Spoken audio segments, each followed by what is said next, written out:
She ran across the hospital parking lot like she had nothing left to lose. The fluorescent lamps buzzed overhead, throwing rectangles of sick light against puddles. Her shoes slapped wet asphalt in quick, unsteady beats, and every breath felt like dragging a rope through water. Annabelle's palms were slick. Her blouse clung to the ribs where the last shove had left blue shadows. She didn't look back. To look back was to invite him to find whatever little courage she still had and crush it. A sedan idled by the curb. Its engine whispered the kind of hush that made the city feel even colder. When she reached it, she fumbled with the door handle, hands shaking, and with the last of some frayed dignity called out to the nearest stranger. "Please, pretend you know me." It wasn't a question. It was an offer and an entreaty all at once. A tiny, desperate contract. Tell him this is yours, that you belong to someone else, that he should go away. She could feel her throat closing on every syllable, as if her body were trying to swallow fear whole. The man in the driver's seat was a silhouette at first. Broad shoulders, dark coat. Up close, his face was the kind that didn't invite small talk. Sculpted, severe, eyes like obsidian that didn't give anything away. He unlatched the door without a flicker of surprise. "Get in," he said. His voice was low and measured. He didn't wait for her to explain why. The command carried neither impatience nor pity. It simply offered a way out. He wrapped his coat around her with the kind of precise, practiced motion that made the fabric seal around her shoulders. The collar brushed her jaw. The world narrowed to the scent of wool and the faint, clean trace of his cologne, something cedar and white spice, not the floral perfumes she remembered from other hands. The coat felt enormous, and for the first time in hours, like a thin, private shelter. "What's your name?" he asked when they were moving, the city a blur of red and sodium light. "Annabelle," she said. Her voice came out smaller than she meant. Saying her name aloud was an anchor. "Annabelle," he repeated, the syllables coolly catalogued. "Are you hurt?" She swallowed. The word that wanted to come was abuser, but that felt too clinical, too final. David had a way of making everything both smaller and larger at once. Small complaints that turned into long accusations, private humiliations that patched over with promises of goodwill. "David," she said instead. "He's my ex. He's been following me." The sedan slid into traffic. Rain misted the windshield. The stranger kept his eyes on the road, jaw working like he was kneading invisible clay. She watched the map of his face move with the streetlights and felt unnervingly calm in the motion. He said nothing more until they reached a tall building whose lobby glowed like a shrine, marble and glass, plants trimmed into silence. "Stay here," he said. "I'll get you somewhere safe." "Please," she breathed. He left the engine running. The quick slam of his coat as he walked beside her, the metal of his key against the elevator panel. Those were the steady noises of someone used to giving no unnecessary answer. He didn't ask for her story at the doorway. He simply produced a key card and pushed open the door. The apartment was a study in restrained luxury, warm light, muted tones, the kind of quiet that made her bones unclench. Towels were folded on the bathroom counter, small soaps lined up like tiny flags. There was a kettle on the stove. A stack of magazines lay face down on a low table, and on the bookshelf were careful rows of business books, a single photo in a black frame, an older woman with a broad smile, and a hand-painted plate from some Korean festival. Nothing that screamed explanation, only the footprints of a life lived with an absolute absence of clutter. "Sit," he told her, and when she did, he stood with that same stillness she couldn't place. He handed her a towel without touching her hands. His fingers hovered an inch away before retreating, as if respect had a physical boundary. "My name is Minjun," he said when she looked up, as though they were introducing themselves at an awkward, necessary party. "You can sleep. I'll be downstairs." "Why?" The question stopped in her mouth under the weight of all the possible reasons. He could have been anyone, a good Samaritan, a wealthy stranger with a taste for impulsive charity, or someone else entirely. Her chest tightened again with the memory of David's possessive hands and the way he always had 1,000 small claims on her time, her phone, her life. Minjun stepped back, and in that space his expression shifted. Briefly, an almost invisible loosen. He pressed his thumb once to his own neck, a private motion, and muttered, in a voice wrapped in a language she didn't understand. Something like, "I'll take care of this." The English that followed was simple and clear. "I promise." She slept in bursts, a memory of nightlights and the tightness around her ribs. When she woke, the sun was a distant thought, and the towel smelled like the first safety she'd felt in 5 days. Like soap and linen, and a stranger's agreement to hold nothing of her except shelter. In the morning there was rice porridge, bland and warm, that he carried with both hands as if it were an offering. He sat across the table and watched her eat, like he was assessing the way she breathed around the world. Annabelle had learned, in the slow curriculum of survival, to take food when given. She ate carefully, between gratitude and suspicion. "Do you want me to call someone?" Minjun asked, as if patience were a virtue he practiced. "No," she said. "I left my phone. He could—" Her thumb pressed into the thin scar on her wrist without thinking. "He knows my number." Minjun listened without interrupting. When she told him, halting, the outlines of the past, the late-night arguments that began as small things and widened like cracks, the accusations about loyalty, the insistence that she couldn't go anywhere without him, the words landed in the apartment like pebbles on glass. He didn't pry for the juicy details. He accepted her story in the way someone unafraid receives a confession, grave, careful, and honest. "You should see a doctor," he said finally. "And run a report." "Report?" Her laugh tasted bitter. "He'll say I'm crazy. He'll say I left him, that I'm the one." "Then we will make them listen," Minjun said. He said it with the same flat certainty he used for other decisions, the sort that didn't ask permission but didn't try to bully. It was a phrase that could have been a threat if he'd wanted it to be. For Annabelle, it was a promise backed by an invisible weight. Over the next days, the apartment hummed into a private routine. Minjun had a professional rhythm to his privacy. He kept his door unlocked when she was home, not because he expected her to leave, but because leaving a woman behind felt like a betrayal to him, however abstract. He provided clothes that fit like favors rather than loans, plain shirts in muted colors, a sweater with an oversized collar she could bury her jaw into. He never took off the coat completely around her until she asked. She showered until her skin felt like paper and came out into a bathroom that smelled like eucalyptus. He'd left fresh towels folded beside the tub, warmed in a small dryer. He handed them to her with practiced gentleness. "Are you comfortable?" he asked, eyes searching her face for sign of edge. "Yes," she lied at first, because comfort was a foreign currency. But then the lie became less necessary. She slept without waking at every little noise. She closed the bathroom door and let it take the sounds of the building away. There were small rules he observed that meant more than lectures ever would. He asked before he sat beside her on the couch. He asked before he made tea. He asked once if he could hold her hand when she told him the worst of it. Each request was a tiny reclamation, a slow surgical return of agency to a woman whose choices had been policed for months. "Please," he said softly the first time, and she realized with a little shock that the sound of his voice asking rather than taking could be like oxygen. "Yes," she answered. She leaned into his palm, pressing the bruise of her thumb into his skin to anchor herself. He kept his touch light and steady, a presence rather than a possession. She cooked for him once, a clumsy attempt at the Nigerian dishes that tasted like home, jollof rice that stuck to the pan, spicy palm oil that left a smear of memory on the plate. He watched her move around the kitchen with an attention that didn't reduce her to a novelty. He seemed to be memorizing the universe of her hands. When he tasted the food, he closed his eyes for the briefest beat, and then said, in perfect English, "This is good," as if that was the highest praise he had.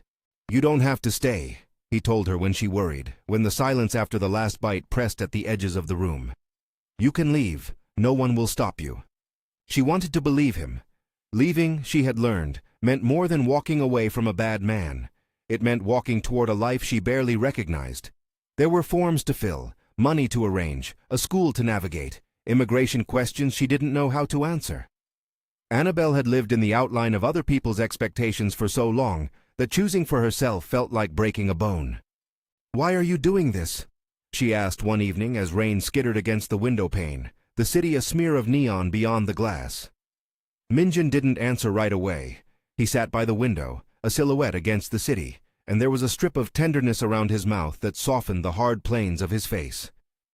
"My mother used to say," he said slowly, "that when you have power, you are responsible for the breaths others cannot claim for themselves. Is that why you helped me?" Her question was sharper than she intended. It wanted more than philosophy. It wanted a human reason. He turned then, the light catching the line of his jaw, and for a moment the apartment felt less like borrowed shelter and more like the quiet center of someone else's life. "Because you asked," he said simply. "Because you were brave enough to step into the rain." It wasn't an answer about titles or businesses or the things she suspected. Money, influence, the whispered rumors of men whose names closed doors. It was smaller, and therefore more dangerous. A reason that didn't need justification.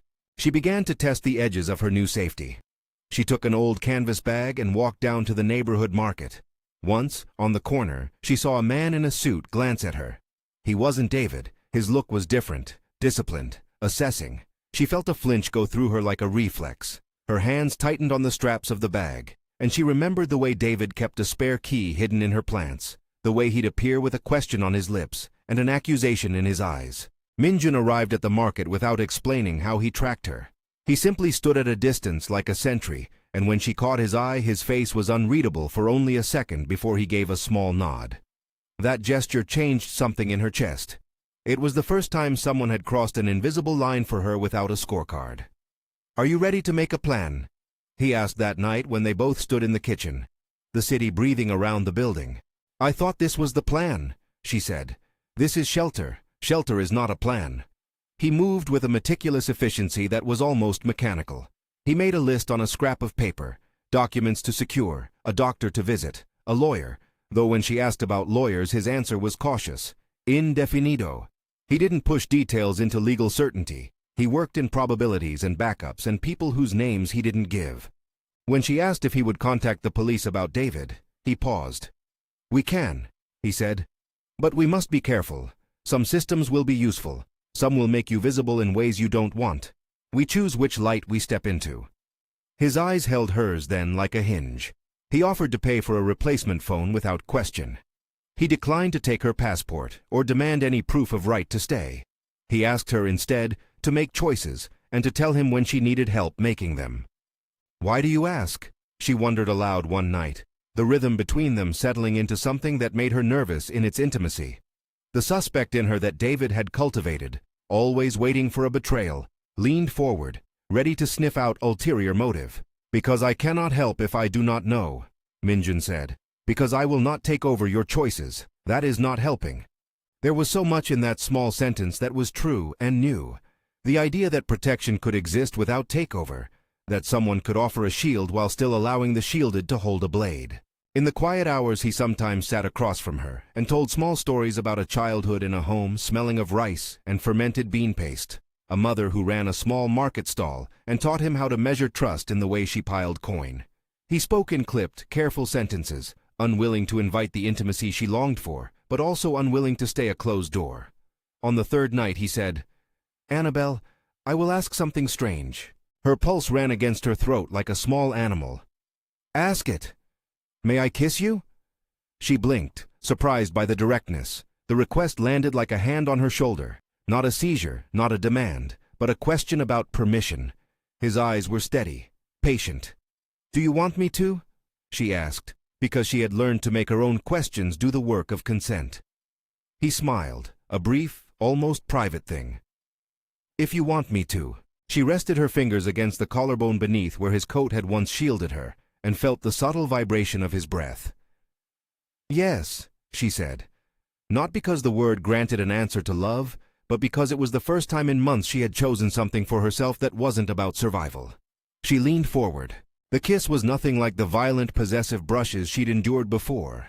It was slow, asking more questions than it answered, and when he touched his forehead to hers afterward, the world seemed to hold its breath. He didn't take, he offered. When he shifted his hand to the small hollow at the base of her throat, he paused, looked at her, and asked, "Is this okay?" The word was a current that ran between them. "Yes," she said, and meant it. There were nights that settled into a domesticity so precise it felt like a talisman. They washed dishes together, the sound of porcelain clinking like a private metronome. He liked the way she arranged cutlery. She liked the way he took the trash out without being asked. They read across from one another on the couch and sometimes spoke in quiet exchanges, lightweight talk that didn't prick old wounds. Yet Minjun's life had edges she couldn't ignore. The apartment window looked over a street where people in dark coats moved with a deliberate pace. Twice in the early mornings, she'd woken to find a discreet sedan idling under the streetlight. its tinted window a black eye upon the building. Once Minjun's phone rang in a tone that made his jaw tighten. He stepped into the hallway and returned 20 minutes later with a small bruise above his eyebrow. He didn't explain. When she asked, he shrugged off the question. "It's raining," he'd say. And the conversation drifted like steam. On a clear afternoon, she accepted an invitation to meet him at a small cafe he favored, a place where the baristas knew the way he took his coffee. Ji-woo found them there. The woman slid into the seat opposite Annabelle, like she had been fitting an old key into a lock. Ji-woo was the kind of person whose beauty had been forged from rules. Pristine hair, tailored coat, a posture honed to command respect. Her smile folded like a shutter. "Annabelle," she said, and there was a practiced warmth to it that didn't reach her eyes. "Minjun mentioned you'd been staying with him." Annabelle felt Minjun's hand close lightly around hers beneath the tabletop. The thumb-on-neck motif, Minjun's private attempt to steady himself, ticked through her memory like a bell. Ji-woo spoke as if cataloging an artifact. "You must know, Minjun's family expects certain continuity." Annabelle realized in the way Ji-woo watched that she had been placed in an old story. Minjun was not merely a helpful stranger, but a central figure in a legacy with boundaries and expectations. Ji-woo's look carried 100 conversations neither of them had consented to. "I'm not looking for trouble," Annabelle said, carefully neutral. She had learned to project calm like armor. "Trouble," Ji-woo said, the word soft but sharp as a scalpel. "Sometimes it finds you, sometimes you find it." Annabelle wanted to ask what business Ji-woo had in Minjun's life, whether she was a cousin, a fiancé, a representative of the unseen architecture that made men like Minjun into fixtures in a city's shadow. Instead, she answered such that the question might die. "I am leaving," she said simply. "I don't want anything to do with those parts of his life." Ji-woo's smile didn't change. "And yet, you are here," she said. Minjun finally spoke then, the temperature of his voice falling into a shape no one else could misread. "She is my guest," he said. The statement did something efficient and dangerous. It named a boundary and placed him directly on one side of it. Ji-woo's eyes slid to him with a history. "He has responsibilities," she said. "Family obligations." "They do not absolve him of decency," Annabelle said, steadier than she felt. Saying the words aloud felt like arranging the edges of her own life. Decency. The word had cost her more than she'd wanted to admit to reach. Ji-woo's expression hardened in a bare second.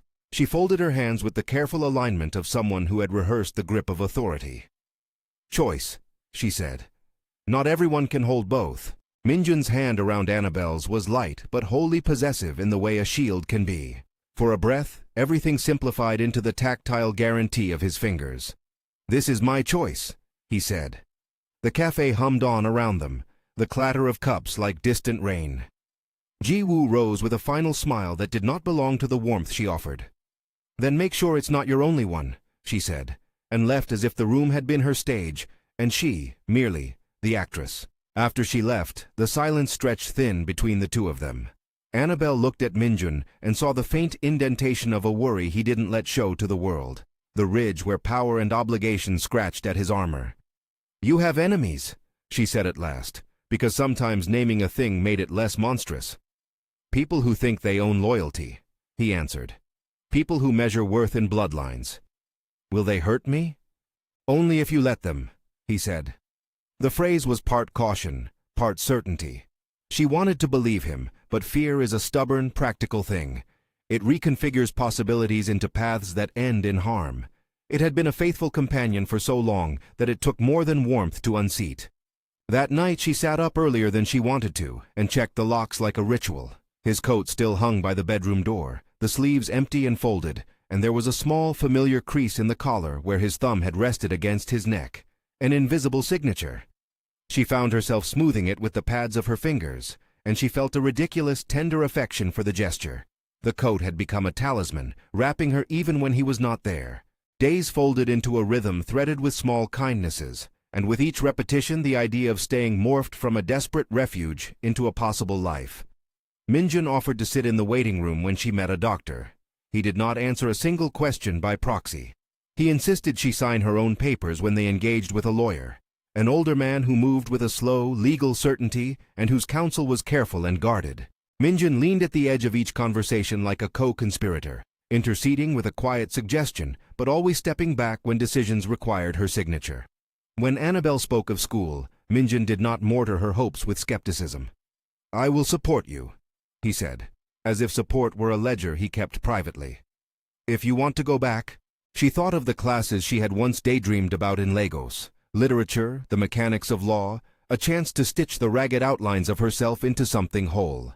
"I want to finish," she said. "I want a job, to be just mine." "Then we will make a plan," Minjun answered. The word plan again, now less like a file and more like a promise threaded through daily life. He said nothing of resigning anything or of stepping away from his other obligations. He only said, "We will make a plan." There was a moment after dinner on a rain-smudged Thursday when a message arrived that punctured the fragile calm. A photograph of a keychain on her phone. She had no idea how an image had reached her line. The keychain was the cheap kind David used, plastic and familiar, stamped with an address in the city where they'd once lived together. No words came with the picture, but the shape was an argument. "I can find you." Her stomach folded into itself like a map being refolded wrong. Annabelle stared at the phone as if it were a small animal that might bite. She could feel the old fear stir, the one that had her building mental alarms before sleep. She wanted to hand the device to Minjun, to let him drop his gloved hand over the tremor and take it away. Instead, she held the phone in both hands like a fragile treaty and felt, for the first time, the strange and unfamiliar sensation of choosing who would enter her privacy. She put the phone down without showing him. It was a small, defiant act. Agency disguised as silence. Minjun noticed. He noticed the way she stared at the table, the way her knuckles went white. He put out his hand and then stopped, waiting for permission to touch. Annabelle had come a long way from the woman who answered for anyone else. She placed her hand in his, offering it like an answer. "Show me," he said softly. She handed him the phone, and he read the message with a precision that made anger move through his body like an electric current. His thumb pressed into the base of his neck, the same motion she'd seen before, the motif of his private grounding. "We'll handle it," he said. "Do you want me to go to the address?" "No," she said. "Not yet. It would provoke him." So they sat in the way that people who are deciding not to be acted upon sit, measuring options. Annabelle felt the old appetite for retreat unless she chose otherwise. She didn't want to curl back into that small, contracted shape. She wanted to build, however haltingly, a life that didn't center fear. "If you decide to stay," Minjun said after a long time, "we will do it by step. School first, papers second, safety networks third. We will patch things together." "I don't want to be a burden," she said. "You are not a burden," he replied. "We will choose together. You are allowed to be difficult. You are allowed to be afraid. You are allowed to change your mind." When he said it, his voice was not soft in the way that indulges. It was measured the way someone who had given himself a promise keeps it. She believed him then, not in the way that naivete believes, but in the pragmatic way one believes in an umbrella when rain is building. The days that followed were the slow, cautious rebuilding of a life. Her name on a new, ephemeral list of residents for the apartment, a phone that was registered in someone else's hands but used by hers, a stack of class brochures she touched like they were a ladder.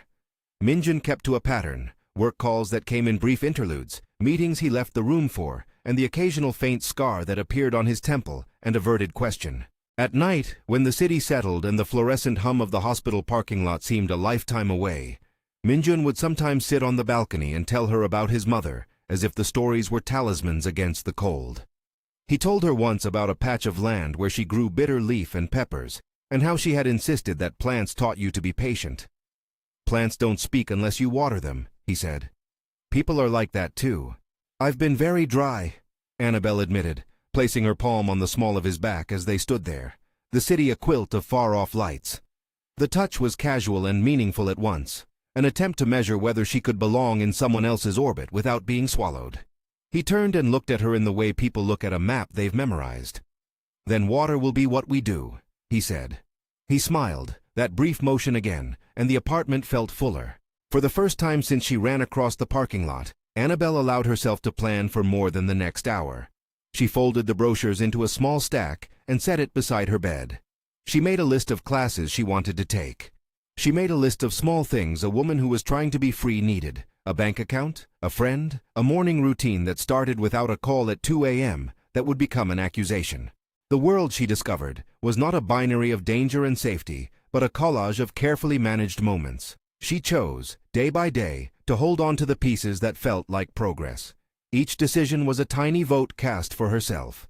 One evening, as she packed a small bag with papers and a sweater, Minjun interrupted with something she hadn't expected. A small envelope printed with a university's logo. He had, it seemed, made a call she hadn't known about. The envelope was warm from his hands. "What is it?" she asked, heart ratcheting in a way that made the moment click into significance. "An inquiry," he said. "They said to have someone drop it personally. It seems formal." His voice had a hint of something that could have been pride or relief. She opened it with bare fingers and found an invitation to an information session. A thin, possible doorway. Her hands trembled in a different way now, not from fear but from the flutter of opportunity. Outside, the world kept moving, indifferent and necessary. Annabelle slid the paper into her bag and looked at Minjun. "Thank you," she said. But that did not capture the quiet awe she felt. That a man who could have had anything he wanted chose, in this hour, to point resources toward her. He touched her cheek with the same cautious reverence he'd used from the start, thumb resting lightly, the thumb-on-neck motif reshaped into a touch against her skin. "We will do it slowly," he said. "When you are ready. If this story grabbed you, tap like." The sentence lodged oddly against the lived texture of the apartment, an instruction, a sudden reach outward. It did not belong to their conversation, and yet it hung there like a photograph left on the mantel. Annabelle laughed once, surprised by the break in gravity, and the laugh loosened something in the room. Minjun watched her with an expression that might have been curiosity, or perhaps calculation. "What did you say?" he asked. "Nothing," she said. "Just small things."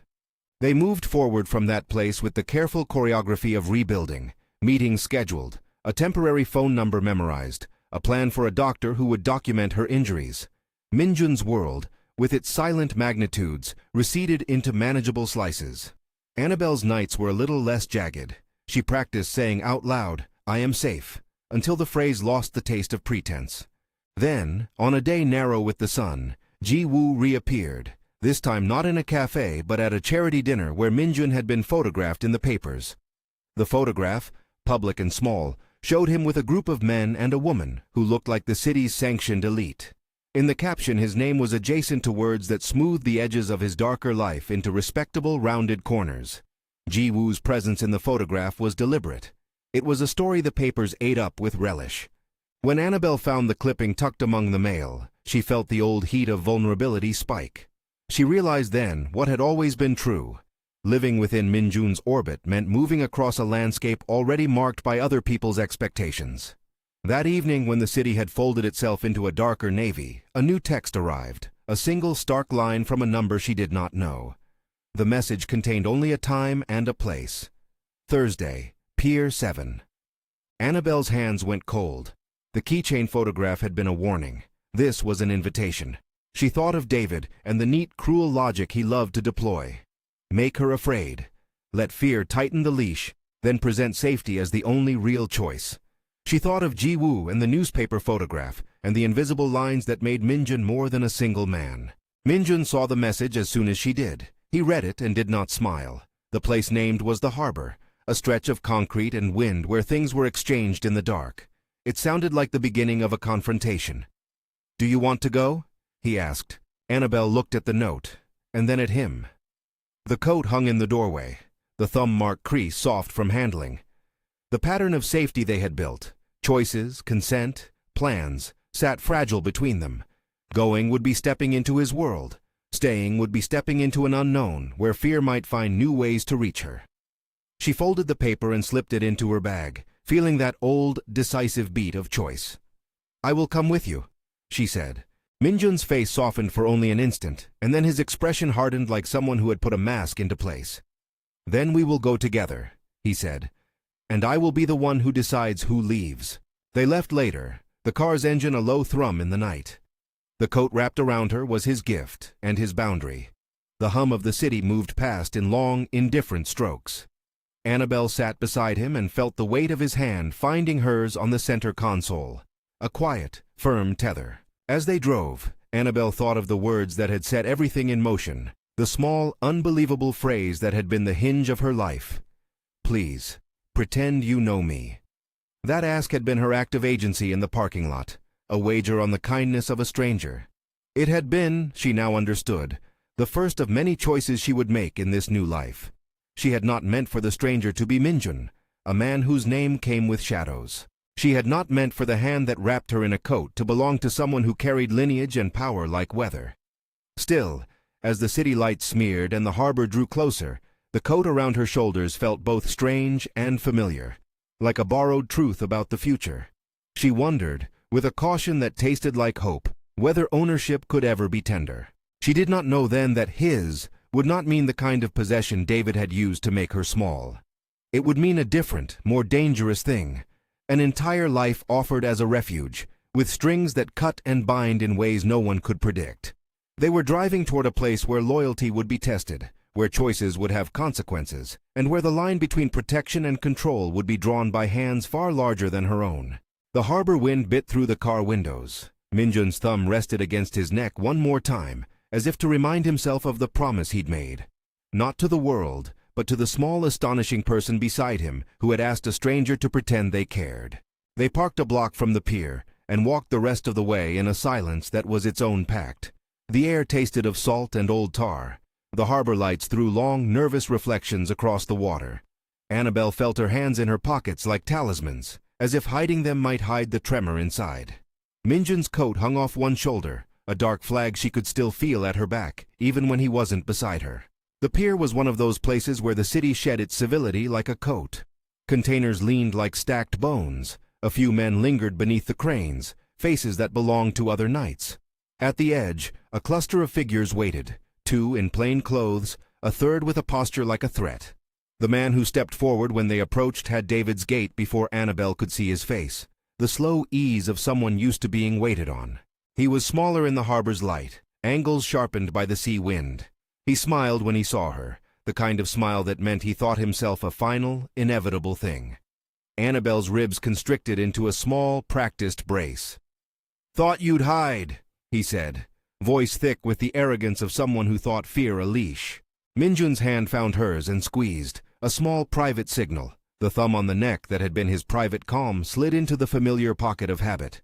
He kept the gesture low, as if to remind himself not to prove anything to anyone. "You leave her alone," Minjun said.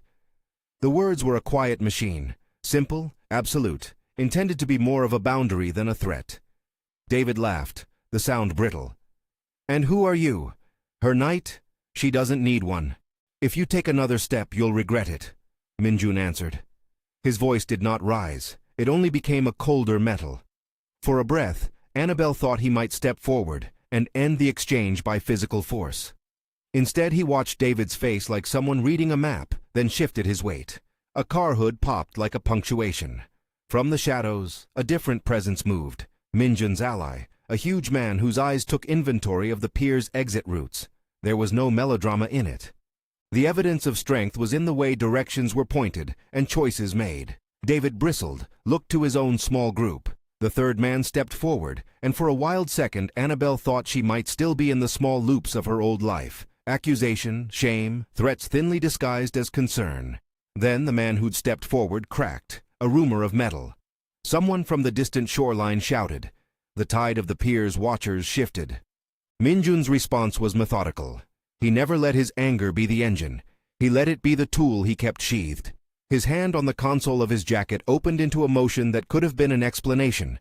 A document slid from inside. Annabelle saw a photograph, David with a different man, the two of them in a car outside an address she'd forgotten she once owned. She realized then that Minjun was not improvising thunder. He had been compiling weather. "You're done," Minjun said softly. "Walk away." For a moment, the harbor was a held breath. David's face, usually full of performing outrage, narrowed. "You're not his," he spat at Annabelle, as if her choices could be flung like stones and decide the shore. "No," she said in a voice that surprised her with its steadiness. Annabelle did not look to Minjun for rescue. She had trained herself not to wait. That had been how she had survived so far, saying the words the world wanted to hear while planning a different exit. I'm mine." The words landed like a small detonator. The trio with David loosened. One of them muttered an excuse about a wrong call and started back down the pier. David remained, his chest heaving with the performance of being wronged. He stepped toward her. For a second, Annabelle's instincts screamed, and then Minjun's hand was at David's shoulder, not tight, but simply authoritative. "Leave," Minjun said. His hand was not a jailer, but a hinge. The motion loosened David in a way that unmoored him from his intended script. He staggered, cursed, and moved away as if a current had tugged at his coat. He turned once to spit a promise, thin and impotent, and then he was swallowed by the pier's anonymous bulk. After they walked back toward the car, Annabelle felt like a woman who had crossed a threshold and not realized it. The pier's smell fell like a coat off her shoulders. Minjun's fingers threaded through hers in the dark, an anchor not of ownership but of presence. He did not ask her what she wanted next. He let the offer of choice hang between them like something delicate. "We need to make him visible," Minjun said when they were back in the car. His tone was practical. "Make it known that harming you has legal consequences. We will spread the photograph and call the people who will not tolerate this." Annabelle listened. Every action would be a risk, and she had learned not to confuse risk with bravery. She chose action because it meant moving, not because it came without fear. "Do it," she said. "But be careful. If the wrong people see me." Minjun nodded. He did not promise to annihilate anyone. He promised precision. "We will pick the light we step into." They moved like chess players after midnight. Minjun arranged an appointment with a lawyer he trusted, Jay's recommendation, and Annabelle sat in a sterile office and told her story not as a confession, but as testimony, words laid down in clean lines. The lawyer's face was the kind of guarded courtesy Annabelle had seen before, but this time she was the one who called the shots, who chose what to reveal and what to hold. The lawyer did not guarantee anything. Indefinido hovered where legal certainty should have been, and both Minjun and Annabelle accepted it as a variable. This honest acknowledgement of how much was unknown felt, paradoxically, like a form of integrity. They leaked photographs themselves, carefully and strategically. Minjun let the city's gossip mills find an image of David with a man connected to petty extortion. Nobody fabricated evidence. Minjun's strategy was to show the pattern, the network. The response was not the immediate justice Annabelle longed for. It was the slow sluice of consequences. David's name began to curl in business circles and in whispers. The men who had tolerated his behavior realized that his presence carried more heat than he was worth. David retaliated with calls, threats, and the kind of small, petty sabotage that made Annabelle's chest tighten at night. He sent texts to acquaintances who still remembered their happier, smoothed-over versions of the life they once had. He called her old landlord. He made a show of reporting her for imaginary infractions. The legal net tightened, not like a trap, but like a harness. Minjun worked the edges, making sure every move David took had an accountable trail. Annabelle watched the pattern and allowed herself to take notes for a life that was becoming hers to manage. Then things escalated in a way that made the pattern look like a bruise suddenly turning black. Someone in Minjun's circle, Sung Ho, a lieutenant who cared more for the old rules than the new, decided to make a spectacle. He thought he could score points with the uncle by showing how dangerous he could be. He orchestrated a late-night encounter near Annabelle's assigned route home, arranging for David to be there with a small group.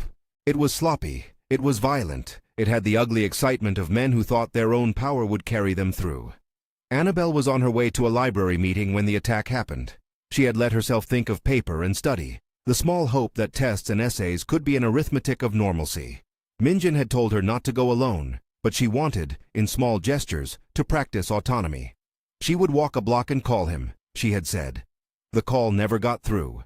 The first blow came like a betrayal stitched into the ordinary, a shove into a doorway, then laughter, a hand trying to grab her phone.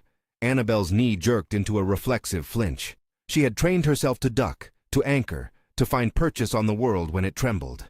She kicked out, found the shin of her assailant, and tasted the metallic salt of adrenaline.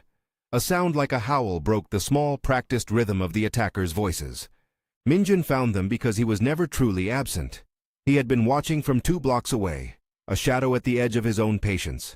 And when the fight started, he crossed the distance with a kind of motion that made the world cleave to him. He moved like a man who had long studied the art of closing danger without wasting it.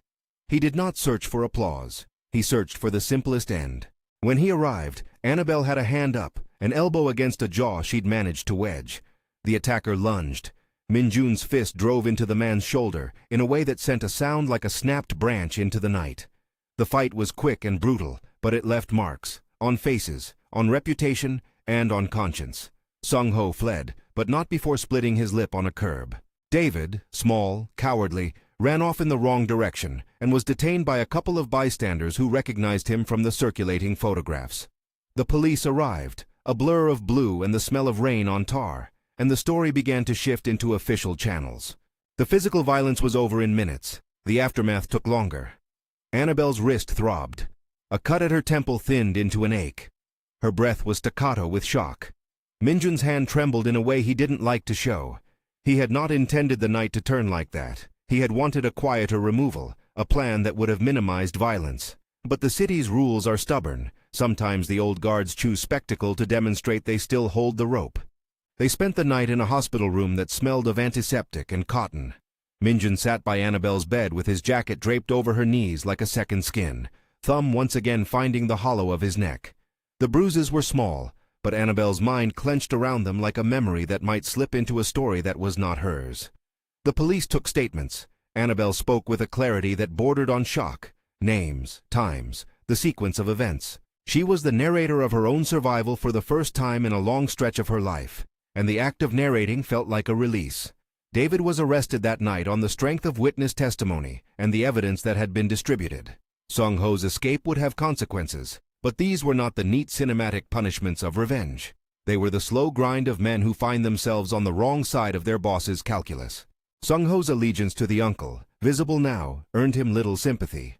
The uncle, who had previously maneuvered behind the curtains, felt the winds shifting. He called for a reckoning that would not include Minjun's kind of softness.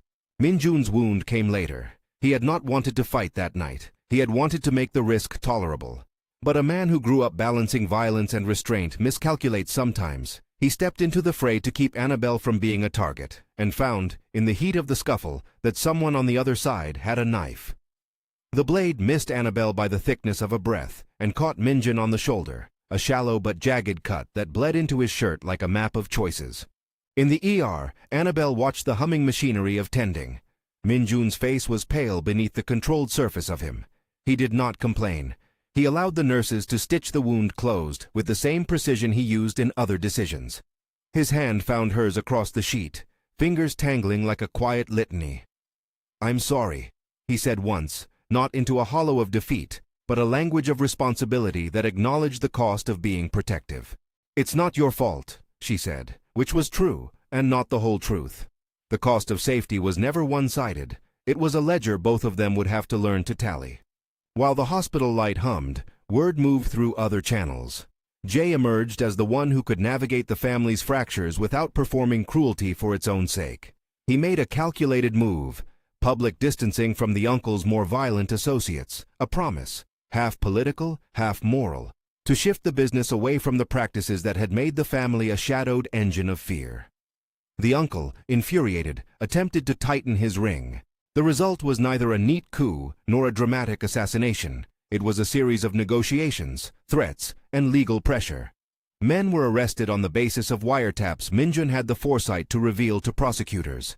Sung-ho's goons found themselves on the wrong side of indictments. The uncle retreated into a kind of formal exile, stripped of funds and influence by a combination of Jay's legal maneuvering and outside agencies that preferred clean records. Justice, in the end, looked like paperwork and prison cells more than it looked like dramatic revenge. David pleaded guilty to a string of charges after his harassment and history were exposed. He received a sentence that punished and limited him, a conviction that would make his life a narrower, more accountable place. Sung-ho faced charges he hadn't anticipated.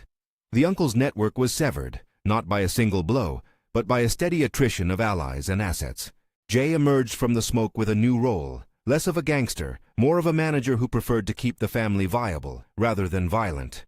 It was not a moral victory so much as an administrative one, but for Annabelle, it meant people who once could reach her through shadow now had fewer places to hide. Minjun's temporary hospitalization became a crucible. In the quiet that followed surgery and stitches, he lay with the light angling across the ceiling and allowed himself to feel the cost. He had chosen to protect her, and in doing so he had stepped into a web he could not easily unpick. Jay visited once, bringing news in a voice like a scalpel. The uncle's influence will shrink, Jay said. He sat with the cup in his hands like a man measuring an argument. There will be a vacuum. You should decide what you want from that. Minjun looked at Annabelle, at the bandage on his shoulder, at the steady rise and fall of her breath. I want a life, he said. A different life. It sounded simpler than it was. Changing a role that had been inherited for generations is not about the utterance of a desire. It's about the slow dismantling of systems. But Minjun had been practicing that particular patience for months. He had been excising the edges of what had defined him to make space for something else. It did not mean he rejected his past, only that he refused to be ruled by it. Annabelle grieved for the people who would fall in the rearrangement. She had not imagined that leaving David would require other men to lose power. She had imagined personal triumphs, a life with measurements that included bills and classes. She had not wanted to be collateral in any reconfiguration. Still, she knew that some entanglements could not be untangled without consequence. Holding anger and compassion at once became a balancing act she would have to learn. The recovery period resembled a small, intense education. Minjun needed time to mend, and part of mending was learning how to ask for help. At first, he refused. Men with his background are often taught to absorb injury, as though silence were armor. But Annabelle, who had relearned the language of asking, refused to perform rescues that made him small. Let me help, she would say, and mean it in the way she had learned to mean anything since the parking lot. A real, active offer, not the residue of pity. They moved toward intimacy in ways that didn't erase the wound, but honored it. One night, when Minjun's shoulder had scabbed, and the pain was the kind that edged the edges of conversation, they stood in the kitchen with a pot of stew between them. The light over the stove was warm and steady. They talked about small things. The sound of the kettle, a memory of a market stall, the color of a dish neither of them had yet made. Then Minjun took both her hands and asked, the old pattern repeating into a new form. Can I kiss you? She laughed, which was a way to exhale after weeks of holding breath. Yes, she replied, but only if you promise to let me say no. He closed his fingers around hers. I promise. The kiss was not a blaze. It was a sequence of breaths, a rebuilding of trust. When they later moved into a room where clothes came off and skin met skin, the scene was a choreography of consent. Annabelle said what felt good, what hurt, what she wanted to stop. Minjun followed every boundary with the reverence of a man learning an alternative morality, one that prioritized permission over possession.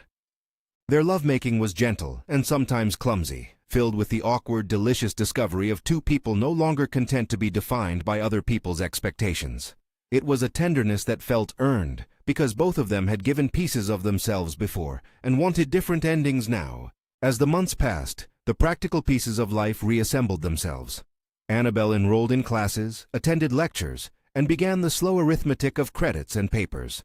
Minjun set limits with the vestiges of his old life, negotiating with Jay to keep the family functional but less predatory. There were nights when the past threatened to spill into the new order. There were months when rent checks arrived late because of a clumsy miscommunication of old loyalties. But the pattern, over time, was of repair. They decided eventually to create something that would be both symbol and livelihood, a restaurant that would be their life together and a place to practice a gentler currency. It would not be a clean break from Minjun's past, nothing is, but it would be a reallocation of energy. They opened a small place in a neighborhood that liked to test fusion. The menu was a careful negotiation, a balance of Annabelle's Nigerian heritage and Minjun's Korean roots. Jollof rice met seasoned gochujang stews. There was a small plate where yam and kimchi existed politely, and a dessert where plantain softened in syrup beside sliced pears in a syrupy glaze reminiscent of a Korean rice cake. The restaurant became, in a way, a public claim on the kind of life they wanted. Loud, nourishing, and accountable. Opening day felt like a wedding in miniature. They worked side by side, Minjun taking reservations and setting down plates with a precise tenderness. Annabelle slipped into the rhythms of managing a space, tasting, dictating, adjusting a menu card. They invited Jay to cut a ribbon in a small ceremony that did not pretend to wipe the past. Jay's appearance at the opening was a kind of public seal, an acknowledgement that change had been negotiated, not manufactured. The uncle did not attend. There were phone calls that had to be managed and old allies who chose silence. But the customers came, neighbors, curious food critics, people who liked the idea of meals that stitched cultures, and slowly the restaurant earned the kind of reputation that cannot be stolen. The legal outcome settled into a new texture. David was in custody, and while Annabelle had wanted him to simply disappear, the reality was a drawn-out process. He pled to charges related to harassment and assault. He got a sentence that, by design, kept him away and made restitution part of the record. Sung-ho faced trial that stripped him of protectorship and sent him into the kind of solitude that men who choose spectacle often receive. The uncle's assets were tied up by investigations. He lived the embittered life of a man who had gambled too many loyalties on the wrong side of the ledger. Minjun did not escape consequence. He had to answer to boards and legal counsel about past misdemeanors and the ways his business had operated. There were fines, there were audits, there were reputational hits that did not matter to the people who once feared him, but mattered to the neighbors who would frequent the restaurant. He paid them. He accepted them. For the first time in his life, Minjun calculated loss not as a sign of weakness, but as a cost of choosing a life that valued other things. Annabelle, whose name had once been a ledger of someone else's expectations, reclaimed it in small bureaucratic ways. She applied for a job part-time at a legal aid clinic that helped women file restraining orders and divorce proceedings. The immigration questions, certain facts indefinido, remained knotty in places. Minjun suggested they work with a counselor to navigate the administrative thickets, and Annabelle agreed. They pursued whatever legal channels they could tactfully, acknowledging the limits of their knowledge and marking the rest as indefinido for later verification. It was a patient, realistic approach that kept them from promising false certainties. Outside the practicalities, the private life sharpened into something that felt like real partnership.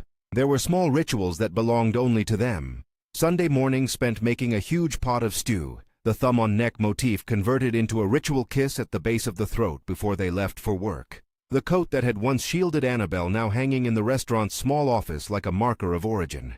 She sometimes smoothed the sleeve and thought of that night in the hospital lot, the moment that had set everything into motion. They married in a weekday ceremony that refused both pageantry and secrecy. The event was small, a registry office, a few friends, the dough of community kneaded into place. Jay stood beside them, not as a godfather to a criminal legacy, but as someone who had chosen restraint. A few members of Annabelle's family came from Nigeria. Flights arranged carefully, visas indefinido, where needed. And her mother said a blessing in Igbo that wrapped around them like a benediction. Ji-woo did not come. She sent a card with a sentence about paths, and whether it meant blessing or dismissal was unclear. The marriage was not an erasure of harm. It was a public pledge to build differently. When the restaurant found its rhythm, Annabelle took the evening shift, and the development of new dishes became a small obsession. She loved the way flavors could tell a story, how smoke and pepper and sweetness met in a line that made sense of dislocation. Minjun, who had once thought language was a closed thing, learned to speak menus aloud in ways that made sense to him. They built a modest backroom where counseling sessions could happen pro bono for those who needed a place to start. It was their compromise. Business with a conscience. There were still nights when Annabelle woke with the memory of David's phone calls, like a phantom limb. She sometimes flinched when a car idled by the restaurant after closing, but each flinch met a response. One of them would reach across the table and place a hand down, steady and unarguing. The thumb at the neck would be there, the small ritual that meant, I am here, I will hold. It was not ownership, it was commitment. Years later, the restaurant had a loyal following. Jay continued to run the family's businesses, but with far less appetite for the old predations. He had instituted policies that minimized exploitation and made the business interests more transparent. The uncle faded into something like a cautionary tale, the way old men in history books become the warnings that children are given. Sung-ho served his time and moved quietly out of orbit. David's life, once a source of pain, had been narrowed by conviction. None of this erased the harm. It made its existence accountable. In the quiet of an autumn evening, long after they had opened the restaurant window to a neighborhood that liked loud, an ordinary ritual came to hold meaning. Annabelle and Minjun sat on a bench outside the restaurant after a long service. The city had cooled. The night was clear. The restaurant sign hummed softly. They had no promises to make that they had not already met, only small ones to keep. Minjun reached into the pocket of his coat, now a faded thing from years of being hung on hooks, and pulled out a small hand-painted plate he had kept since the first weeks. It was chipped at one edge, its glaze a little dull, but its pattern carried patience. He laid it in her hands like an offering. "We made a life," he said. His voice had the quiet surprise of someone who once assumed life would be otherwise. "We did," she replied. Her fingers closed over his, thumb at his neck for a moment, then settled. They sat in the hush of that small victory, not with triumph, but with the slow, careful gratitude of people who had rebuilt from the inside out. On a late night home, Annabelle went into the closet and brushed her fingers along the coat's collar. The fabric remembered the first time it had wrapped around her, an old protectiveness now reorganized into partnership. She smiled at the memory of a parking lot, of fluorescent lights and wet asphalt.